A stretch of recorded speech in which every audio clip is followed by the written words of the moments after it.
Hey guys, well it's Dale back in the dyno room with the MT-09 25 MT-09 SP. So I got the ECU back from David today at V-CycleNet, and I don't have the pipe on my bike yet, but I'm going to button up the bike first, do some other mods to the intake, so I thought I would show you this before I start, dynoing. It's going to be a little bit. But anyway, so the airbox, like typical, the marriage line where David took it off is right here. There's a little mark, okay? Right there. See that mark right there? Barely see. Well, I use 3/4 inch high quality tape off paint for painting a car because I have it for my paint jobs. 3/4 inch still keeps it about 1/4 inch above this seal line so you can get to area so you can still get to it.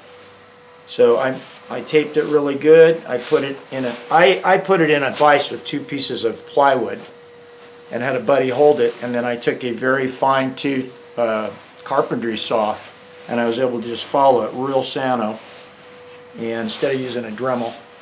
So here they are with them removed. This is what I took off, and now you can see that's down further, getting more of the air filter. And get more air in there. Whether it does a damn thing, who knows. But see, I got about 1/4 inch. Turned out clean. Went over it with 220 and then 400 and a little deburring tool. Okay, so the next step is when David tested his bike and was doing all the tuning, these little covers here block the air from getting into the top of the airbox lid, right? The airbox is sitting right in here, right? So that's all you're getting through here. It kind of blocks it on each one. All right, so you can either remove these all the way or you could trim these. Removing them is the best thing, but I'm going to wait and put the bike together, and then what I may do is take these, come off separately. I can still get this off. There's a pin here. I may just trim this whole thing right off here, okay? And because it gets pinned here and here, and then that will look much cleaner without seeing that, and this whole thing's opened up like he did. It was a couple horsepower.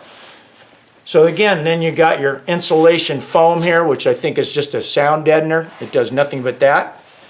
The airbox appears to be up in this area. It's definitely not back here. It's up in here. So I just made a felt pen mark as straight as I could, straight across to this little edge here. And so I'm going to take a brand new razor blade and I'm going to cut that all the way down to the metal. There's nothing under here I can feel. It's just the metal at the bottom of the tank. I'm going to do that, and then I'm going to take a little heat gun and I'm going to slowly peel this off as clean as I can. You probably won't get it totally clean, but that gives you a lot more airflow. With these gone, with this 3/4 inch piece of foam gone, you get an air pocket in there now. This is probably real tight and it's blocking it. So it helped. He made a couple horsepower. So I think that's what I'm going to do here. So let me do that and then I'll show it to you.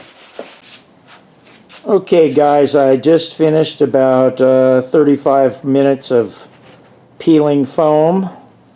I used a heat gun on the foam very gently, and you have to just go really slow, but it still leaves a lot of gooey stuff on there, but I was able to get most of the foam off. So I first went to goof off. That didn't hit it hard enough, so I went back to good old brake cleaner. Make sure you use non-chlorinated, and also make sure you use a decent painter's mask, okay, like you paint cars with.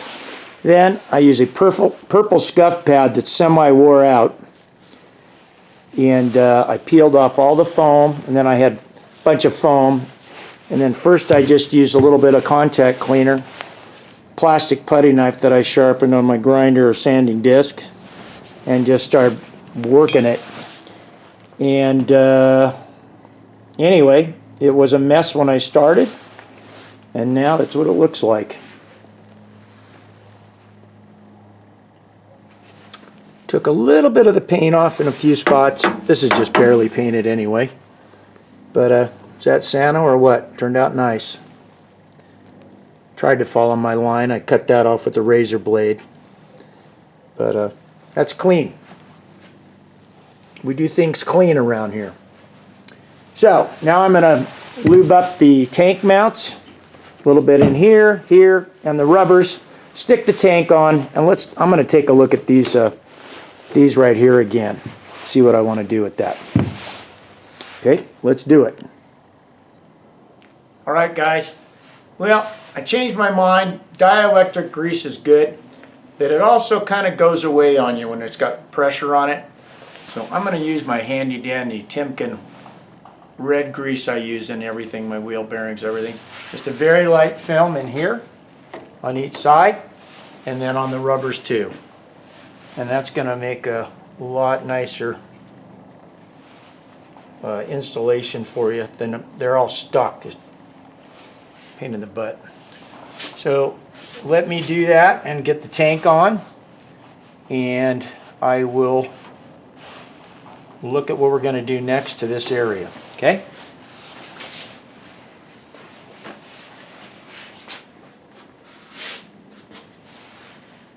Just a little bit on top and bottom. Obviously it doesn't contact here, but you could put it all the way around. What the hell? Just a little bit. That's going to stay on there better, last longer. Okay, let's get the tank on. Okay guys, this is a hard camera shot. My buddy's holding the light. So right in there, up on the top there, that's the top of the tank. Okay?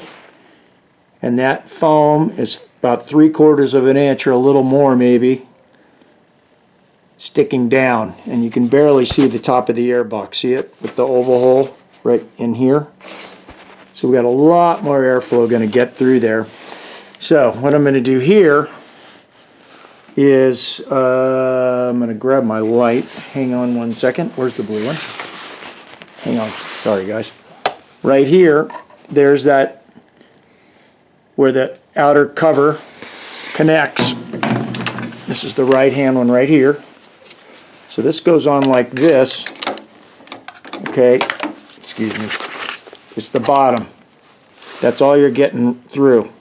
That little cutout right there, little fin. Okay? So, what I'm going to do is I'm going to leave those completely gone like David did. But I'm going to go one step further just for cosmetic. And I'm going to, can you hold this, Kurt? Or put some light on there?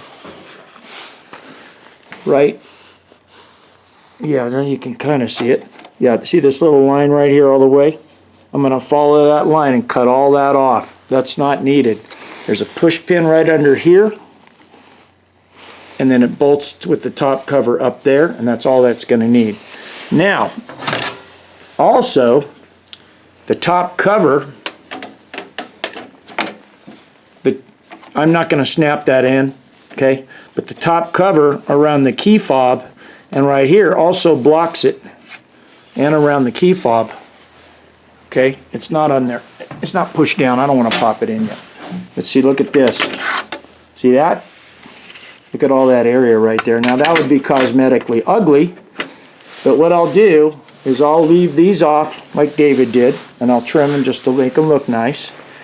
And then when I do the dyno day, we will try this cover snapped on, okay? And then we will pop the cover out completely and see if it makes any difference at all with it completely removed. And if it does make a little more power, did it screw up the tune-up, and how's the air fuel still look, okay? And we'll do that extra thing.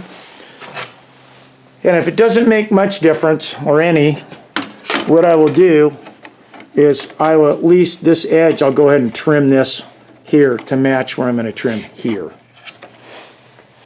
Okay guys, that's going to take care of the airbox mods I have planned. Obviously I can't do the finished one if I want to modify that top just a little bit.